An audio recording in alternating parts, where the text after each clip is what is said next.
이번 시간에 배울 내용은요, 수소결합 부분을 배울 건데요. 우선 저번 시간에 한 거 복습 좀 해볼게요. 우리는 분자 간의 인력에 대해서 배우고 있고요. 분자 간의 인력은 두 가지가 있었어요. 쌍극자, 쌍극자 힘, 그리고 분산력이라는 게 있었는데요. 이거 구분 꼭 하실 수 있어야 돼요. 쌍극자, 쌍극자 힘은 극성 분자 사이에만 작용하는 힘이고요. 분산력은 극성 분자,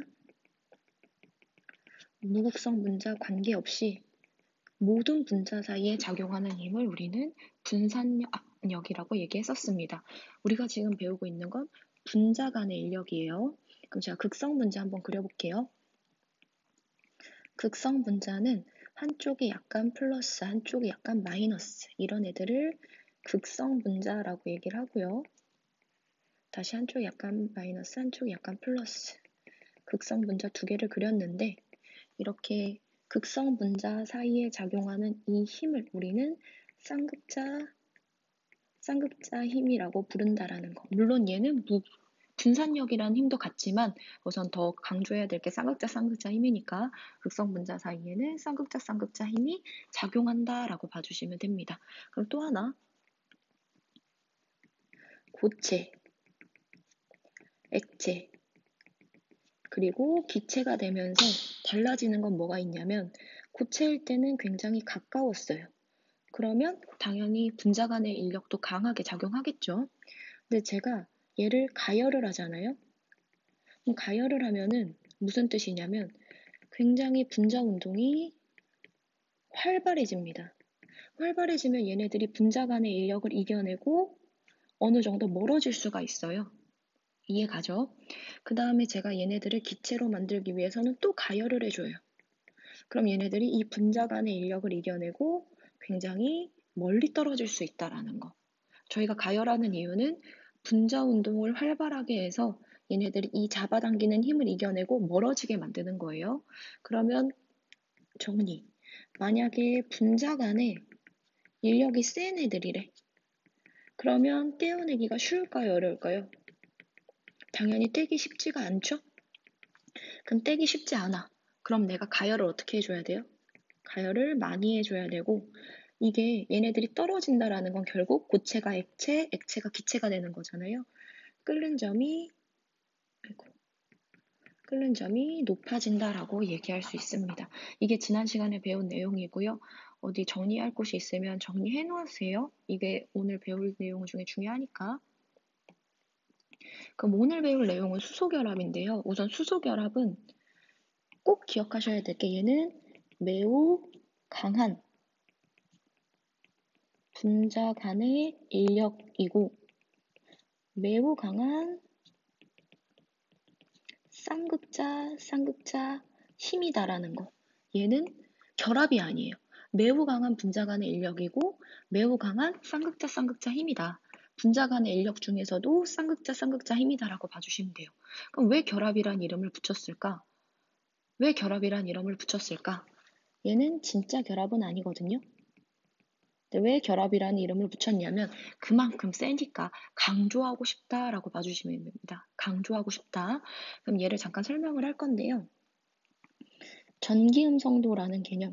제가 필기를 좀 많이 할 건데 이거를 한쪽에다가 적으셔도 되고 아니면 노트 만드셔서 그냥 적어 놓으셔도 돼요. 전기음성도라는 개념이 있는데 어느 쪽으로 갈수록 커진다 그랬죠? F 쪽으로 갈수록 굉장히 커진다라고 얘기했었죠? 제가 수치를 보여드릴게요. 얘는 2.1이고요. 얘는 4.0, 그 다음에 3.0이 됩니다. 3.0. 그럼 예시를 한번 보여드릴게요. H와 F가 만나면요. 얘는 전기음성도가 2.1과 4.0이야. 차이가 굉장히 많이 나죠. 그래서 얘는 마이너스 값이 커지고 많이 쏠릴 거예요. H와 F가 만나면 플러스 마이너스. 얘네들은 전기음성도 차이가 많이 나기 때문에 전자쌍이 많이 쏠릴 거거든요. 한쪽으로. 그럼 전자쌍이 많이 쏠리면 이 마이너스 값도 커지고 이 플러스 값도 커지고 다시 마이너스 값도 커지고 플러스 값도 커지니까 얘네들 분자 간의 인력, 얘네들 사이에 작용하는 분자 간의 인력은 쌍극자 쌍극자 힘일 거고 이게 굉장히 클 거란 말이에요. 왜 크냐면 전기음성도 차이가 많이 나니까 전자쌍이 많이 쏠릴 거예요. 근데 예를 들어서 HCl을 보시면요. 똑같이 H랑 만나는데 얘는 2.1이고 3.0이야. 전기음성도가 잡아당기는 힘이요. 그럼 얘는 H와 F가 만났을 때에 비해서 많이 쏠릴까요? 전자쌍이 아니면 적게 쏠릴까요? 훨씬 적게 쏠려야겠죠. 그래프를 조금 그림을 이해를 돕기 편하게 얘도 2.1이고 3.0이니까 전자쌍이 적게 쏠릴 거야. 왜냐면 잡아당기는 힘의 차이가 별로 안 나니까. 그래도 어쨌든 나긴 나니까 얘는 약간 플러스, 약간 마이너스, 약간 플러스, 약간 마이너스가 될 거고요. 얘네들 사이에 작용하는 힘도 어쨌든 극성분자니까 쌍극자, 쌍극자 힘일 거라고요. 그럼 질문. HF의 쌍극자, 쌍극자 힘이랑 HCl의 쌍극자, 쌍극자 힘이랑 누가 더 셀까? 당연히 많이 쏠려서 마이너스 값을 많이 갖는 애랑 많이 쏠려서 플러스 값을 많이 갖는 애가 잡아당기는 힘이 더 세야겠죠? 그래서 우리는 이게 쏠림이 클수록 자기들끼리 잡아당기는 힘이 세다라는 건 당연하게 알고 있는데 특별히 쏠림이 크고 특별히 센 애들을 우리가 모아서 뭐라고 불러주냐면 수소결합이다라고 불러준다라는 거. 그럼 특별히 센 애는 제일 약한 애랑 전기무성도가 제일 강한 애랑 만났을 때의 조합이죠. 그런 애들이 뭐가 있냐면 수소결합은 H2 그리고 NH3, HF 이 세 가지만 외워주시면 됩니다. 얘네들 다 어딨냐면요. F를 기준으로 C, O, 아이고 잘못 썼다. F를 기준으로 O, N 전기음성도가 큰 쪽에 속하는 애들. 그리고 얘는 전기음성도가 작은 애. 이런 애들이 만났을 때를 우리가 극단적인 경우라고 얘기를 하거든요. 좀 어려운 친구들은 그냥 수소결합은 매우 강한 분자 간의 인력인데 얘한테 있는 힘, 얘한테 있는 힘, 얘한테 있는 힘이 수소결합이다 라고 기억해 주시면 됩니다. 밑줄 한번 쳐볼게요. 극성 분자 중에서도 암모니아, 물, 플로리나 수소는 특별히 강한 분자 간의 힘이 존재한다. 왜? NOF같이 전기음성도가 큰 원자랑 전기음성도가 매우 작은 수소 원자, 큰 애랑 작은 애가 만났대. 그럼 전자쌍이 극단적으로 치우치겠죠? 그럼 플러스 값이 커질 거고 마이너스 값이 커지니까 이런 애들을 우리는 수소 결합을 한다라고 얘기합니다. 그럼 잘 보세요. 정전기적 인력이 작용한다. 이 정전기적 인력은 결국 플러스 마이너스 사이의 힘이고 우리가 알고 있는 강한 쌍극자 힘이라는 거. 그럼 그림 보면서 한번 보실게요. 여기 잘 보세요. 많은 친구들이 헷갈리는데 여기 지금 제가 한 건 뭐냐면 공유결합이에요. 근데 수소결합은 요거. 수소결합은 요거. 지금 산소는 약간 마이너스를 띠고 있고 수소는 약간 플러스를 띠고 있죠? 이게 분자 간에 작용하는 힘인 거예요. 수소결합은 강한 분자 간의 인력이라는 거. 이거 분자 사이에 작용하는 힘. 지금 여기 설명 보시면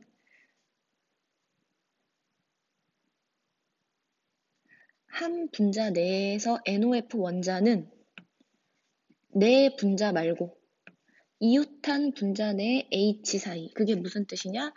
한 분자 안에 들어있는 O는 이웃한 분자 H 사이에 작용하는 분자 간의 인력. 이걸 수소결합이라고 한다는 거. 많은 친구들이 헷갈려요. 문제에서도 봤을 거고. 한 분자 내에서, 이 분자 내에서 O랑 H는 결합을 하고 있고요. 지들끼리 잡아당겨. 이렇게 O 쪽으로 잡아당기고 O 쪽으로 잡아당겨. 그럼 O는 상대적으로 마이너스, H는 상대적으로 플러스 값을 띠겠죠? 옆에 있는 분자도 똑같아요. 이거 좀 지저분하니까 지울게요. 다시 한 분자 내에서 O랑 H가 하고 있는 건 진짜 공유 결합이고 분자 사이에 작용하는 이 힘. O는 H는 옆분자에 있는 O. 다시 O는 옆분자에 있는 H. 이렇게 작용하는 이 힘을 우리는 분자 간의 인력이다라고 부릅니다. 그럼 플루오린이나 수소를 볼게요. 얘도 똑같아요. 한 분자 안에 H와 F 사이에 있는 이거는 진짜 공유결합이고요. 분자와 분자 사이에 작용하는 이 강한 분자 간의 인력을 우리는 수소결합이다라고 부른다라는 거. 이 그림 꼭 기억하고 계셔야 돼요. 그러면 보시면 수소결합은 밑줄 치세요. 일반적인 쌍극자 힘보다 훨씬 강함으로 너무 세게 잡아당기니까 수소결합이 존재하는 물질은 다른 물질에 비해서 월등하게 끓는 점이 높다라고 얘기를 하거든요. 우린 이 세 가지만 알고 계시면 돼요. 그래프 한번 보실게요.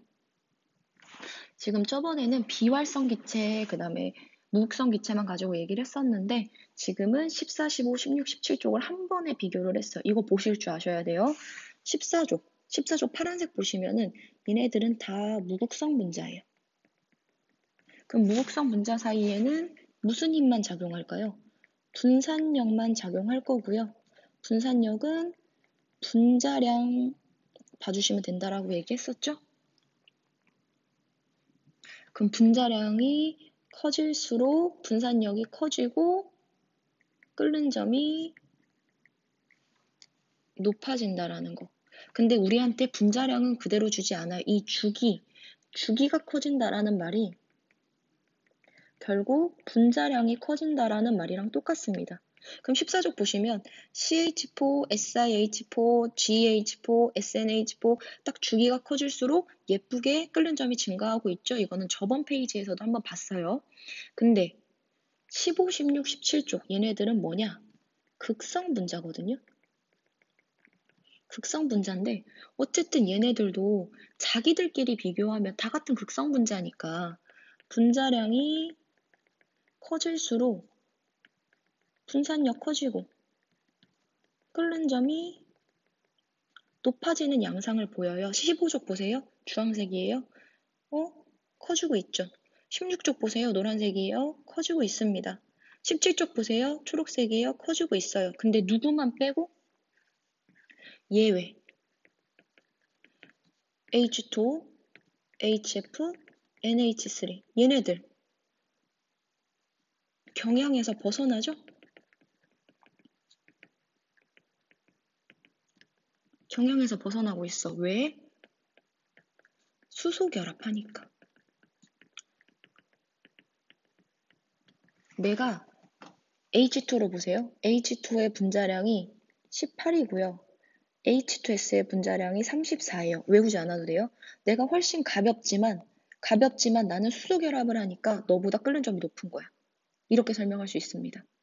그럼 여기다 정리. H2S랑 H2SE를 보면은 분자량이 클수록 분산력이 커지고 끓는 점이 높아진다라고 얘기하거든요. 얘네 둘 다 16족이에요. 근데 두 번째 H2O랑 H2S를 비교해. 그럼 얘네들은 뭐 때문에? 수소 결합을 하는 H2O가 월등하게 끓는 점이 높다라는 거. 이거 그래프 이해하실 수 있어야 돼요. 한번 잠깐 멈춰놓고 필기 한번 해보세요. 아이고, 죄송해요. 멈춰놓고 필기하시고 우리 옆 페이지로 넘어가시면 우리 어제 잠깐 얘기했었죠. 어제 얘기를 했었는데 그럼 한번 비교를 해볼게요. 누구를 비교하냐면 얘네 둘을 비교할 거야. 그럼 보자마자 NH3네? 얘는 뭐해? 수소 결합하죠? 그럼 둘 다 극성 분자인데 심지어 분자량은 포스핀이 더 커요. 근데 끓는 점은 누가 더 높다? 얘가 더 높아. 왜? 얘가 더 가벼운데 NH3가 더 가벼운데 끓는 점이 높은 이유는 뭐 때문에? 수소 결합 때문이다 라고 얘기합니다. 그럼 여기 질문에 답해볼게요. 암모니아가 포스핀보다 끓는 점이 높은 까닭을 분자 간의 힘으로 설명해보자. OX로 대답해보세요. NH3의 OX 말고 답은 NH3가 수소 결합을 하기 때문이다. 이렇게 답해 주시면 됩니다. 수소 결합은 특별한 예외라는 거 꼭 기억해 주세요. 그럼 마지막으로 정리. 쌍극자 힘은 극성 분자 사이에 작용하는 거고요. 저는 분자 간의 인력을 정리를 하는 거고요. 분자 간의 인력이 클수록 끓는 점은 어떻게 된다? 높아진다. 한 번 더 쓸게요. 분자 간의 인력이 셀수록 끓는 점은 높아진다라는 거. 왜? 내가 얘네들을 떨어뜨리려면 가열을 해줘야 돼. 가열을 하는 이유는 뭐냐면 분자 운동을 활발하게 해서 니네들이 멀어져라, 떨어져라 이런 의미거든요. 그럼 세게 잡아당길수록 떼기 어려우니까 가열을 많이 해줘야 되는 거야. 얘네들이 많이 활발해져야 멀어질 수 있다라는 거. 그래서 끓는 점이 높아진다라는 거. 쌍극자 힘은 극성 분자 사이에 작용하는 힘이고 특히 센 힘을 우리는 뭐라고 부르냐면 수소 결합이라고 부릅니다. 진짜 결합 아니죠. H2, NH3, HF 이 세 가지만 기억하시면 되고요. 분산력은 극성, 무극성 상관없어요. 어떤 분자에도 있다라는 거. 근데 얘는 분자량이 클수록 어떻게 된다? 분자량이 클수록 분산력이 커진다라는 거. 분산력이 커진다라고 봐주시면 됩니다. 그래서 지금 보시면 이 그래프 한 번만 더 볼게요. 지금 16쪽을 볼 건데요. 16쪽 이렇게 되죠. 그럼 제가 첫 번째로 비교할 거는 H2S랑 H2SE예요. 얘네 둘 다 극성 분자야. 극성 분자인데 분자량이 클수록 둘 다 분산력을 갖고 있거든요. 분자량이 클수록 이제 끓는 점이 높아지는 걸 이제 보여주고 있는 거고요. 지금 이 그래프들은 다 분산력 가지고 설명할 수 있다라는 거. 그래프가 지저분해지죠. 분산력 가지고 설명할 수 있는데 근데 갑자기 얘만 뜩 어이가 없게 혼자 올라와 있어. 그럼 얘만 뭐 하고 있으니까 수소 결합할 수 있으니까 얘만 수소 결합할 수 있으니까 얘도 얘만 수소 결합하고 얘만 수소 결합을 하고 이 그래프 꼭 기억하실 수 있어야 돼요. 이 세 개는 설명하지 않습니다.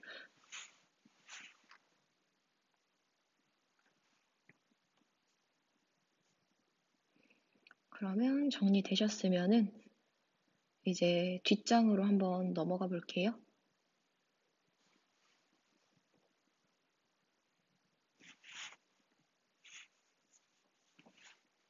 뒷장은 이제 기체가 다 끝나고 액체 부분이 들어가는데요.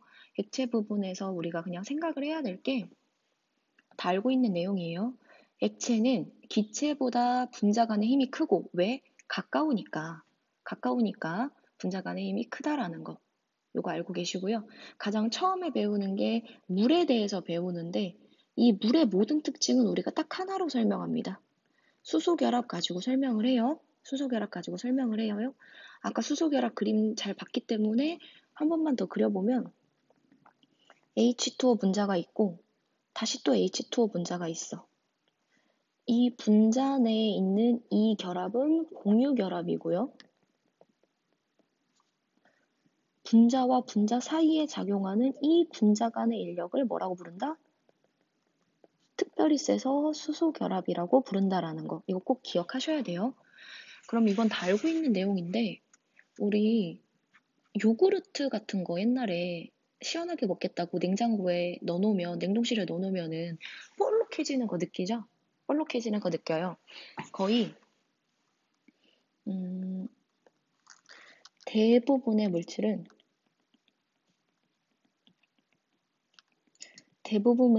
부피는 고체보다 액체가 크고 기체일 때 엄청나게 커지거든요. 근데 물만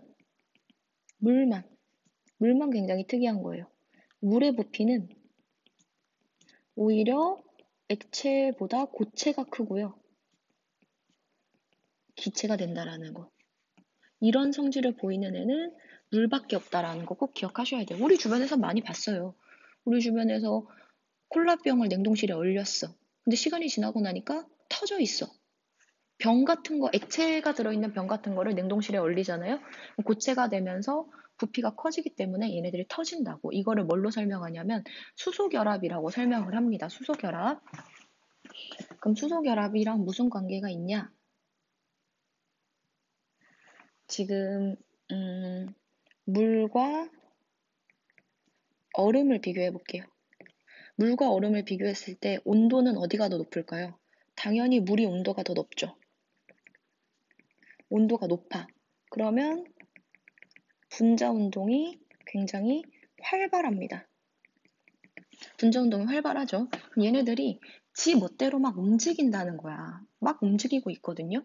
그러면은 수소결합 같은 경우는 딱 H가 이웃한 O랑 만나야 되고 이런 식으로 원하는 배열이 있단 말이에요. 그럼 분자 운동이 활발하다라는 거는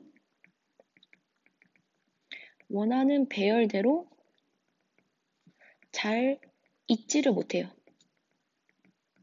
지 맘대로 막 움직이는 거야. 근데 반대로 이제 얼음이 되면요. 얼음 같은 경우는 되게 애들이 움직임이 별로 없어요.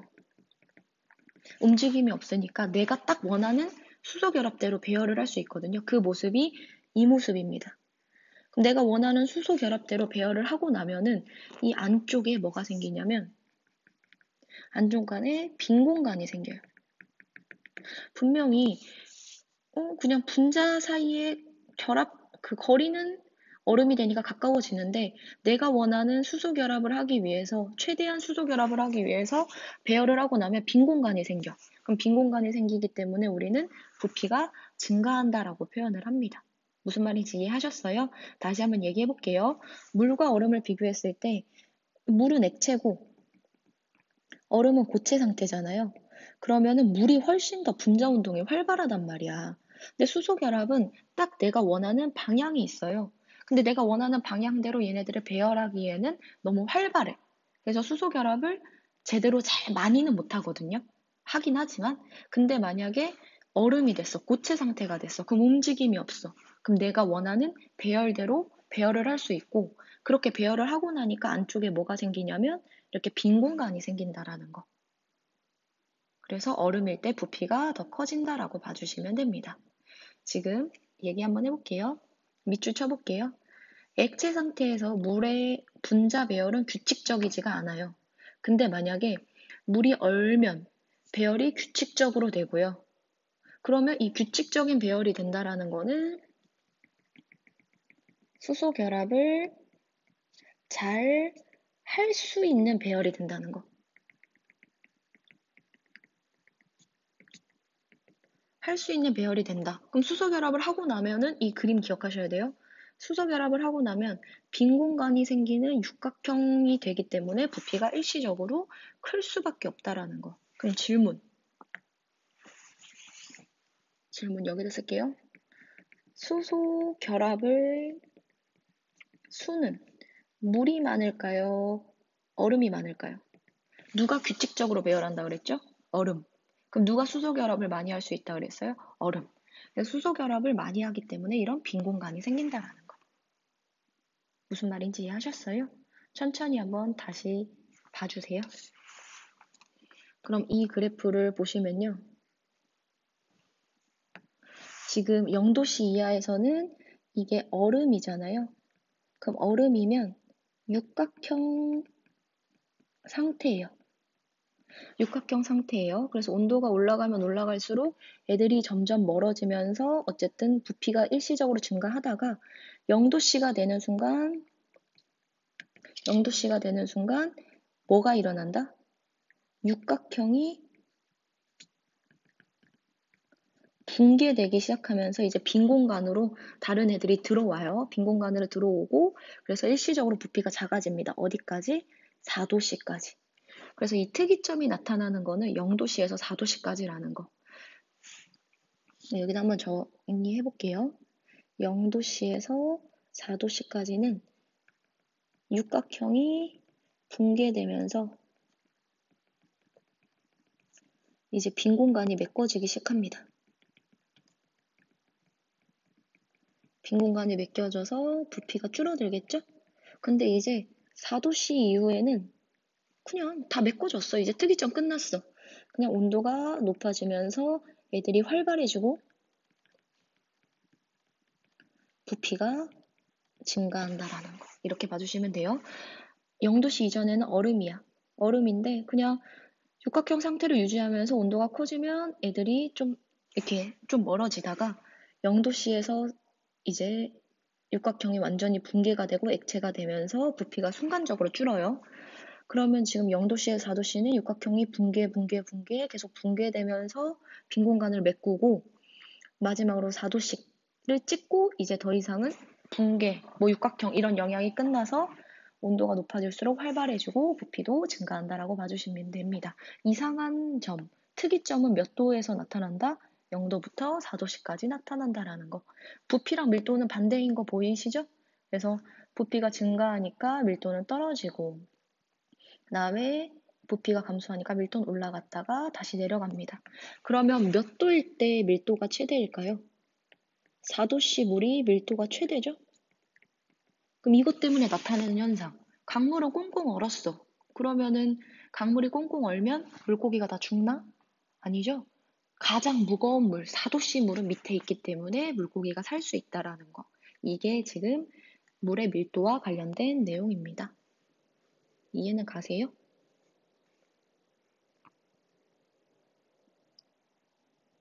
0도씨부터 4도씨까지로 갈 때 조금 그때 봐주시면 돼요. 그 다음에 이제 물의 연용량이라고 얘기하는데요. 연용량은 우선 한번 정의부터 보시면요.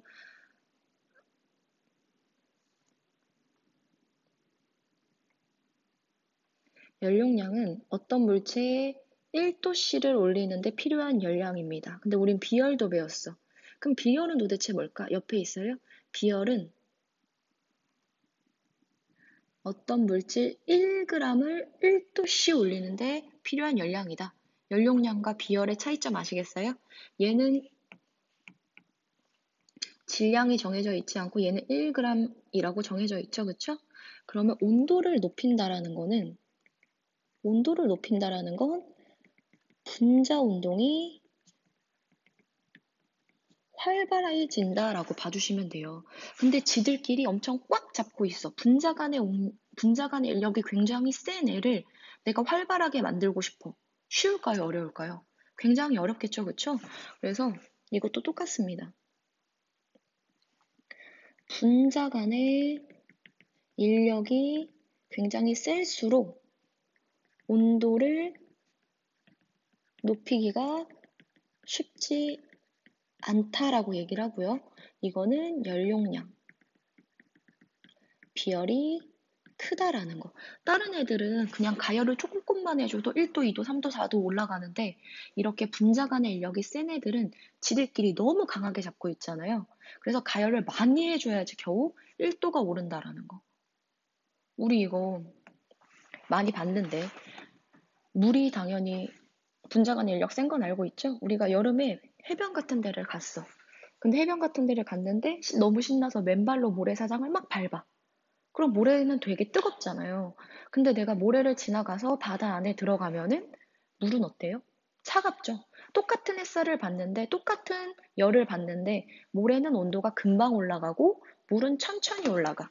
그러면 모래의 연용량이랑 물의 연용량 중에 누가 더 큰 걸까? 연용량의 정의는 1도씨를 높이는 데 필요한 열량이에요. 똑같은 태양빛을 받아도 얘는 온도가 쉽게 변하고, 온도가 금방 상승하고, 얘는 온도가 천천히 상승해. 온도가 천천히 상승해. 같은 열을 줬는데 얘는 막 10도씨가 올라가고 얘는 막 2도씨밖에 안 올라가. 똑같은 열인데. 그러면은 연용량은 누가 더 큰 거다? 얘가 더 크다라는 거. 이렇게 봐주시면 됩니다. 그리고 이것 때문에 우리가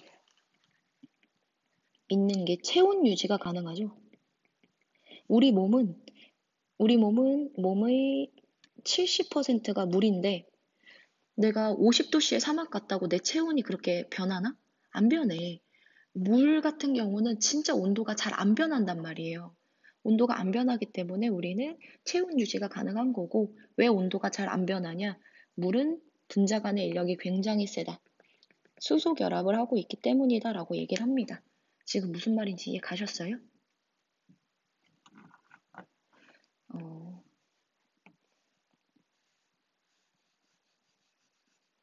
한번 얘기를 해볼게요. A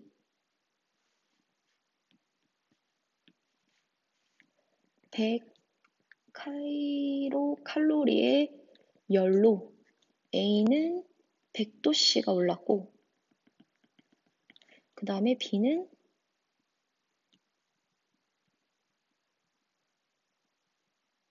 50도씨만 상승했대. 그럼 둘 중에 연용량은 누가 더 큰 걸까? 연용량의 정의는 1도씨 올리는데 필요한 열량입니다. 그럼 100kcal로 100도씨 상승한 거죠? 그럼 얘는 1도씨에 필요한 거는 1kcal예요.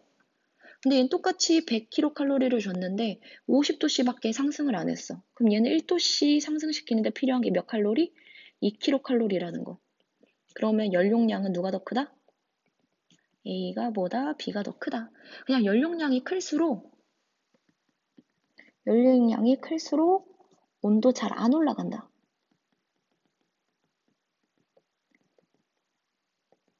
이렇게 봐주시면 됩니다. 왜 잘 안 올라갈까? 지들끼리 너무 세게 잡아당기고 있으니까 활발해진다, 떨어뜨리기가 어렵다, 다 비슷하게 생각하시면 돼요. 이제 마지막으로 물의 표면 장력. 물의 표면 장력도 다 뭐 때문이에요? 이것도 다 수소 결합 때문이야. 우리가 배우고 있는 것들. 지금 보시면은 이제 안쪽에 있는 분자들은 사방팔방에서 잡아당기는데 바깥쪽에 있는 분자들은 안으로만 잡아당겨지잖아요. 이거 잘 보세요. 안으로만 잡아당겨져. 그럼 안으로 세게 잡아당기면 세게 잡아당길수록 그 표면이 평평할까 아니면 둥그레질까? 당연히 표면이 둥그레지겠죠, 그쵸? 이거를 이렇게 얘기합니다. 액체 표면에 있는 분자는 내부로 끌려 들어가는 힘을 받아요. 밖으로 잡아당기는 게 없으니까. 그래서 표면에 있는 분자를 되도록 적게 하려고, 표면적을 적게 하려고 하는 거를 우리가 뭐라고 얘기하냐면 표면 장력이라고 얘기하거든요. 그럼 물은 잡아당기는 힘이 굉장히 크니까 물은 수소 결합을 하니까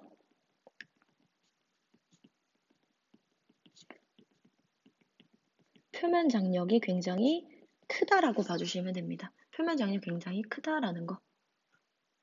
그래서 물방울이 둥그란 것도 있고, 그 다음에 최대한 동그란 걸 유지하려고 하니까 제가 클립 같은 거를 넣고 해도 얘네들이 동그란 걸 계속 유지해. 잘 안 떨어지려고 한다. 이렇게 봐주시면 돼요.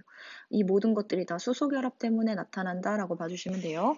잘 안 떨어지려고 한다. 마지막으로 수소 결합 정리 한번 하면요. 수소 결합은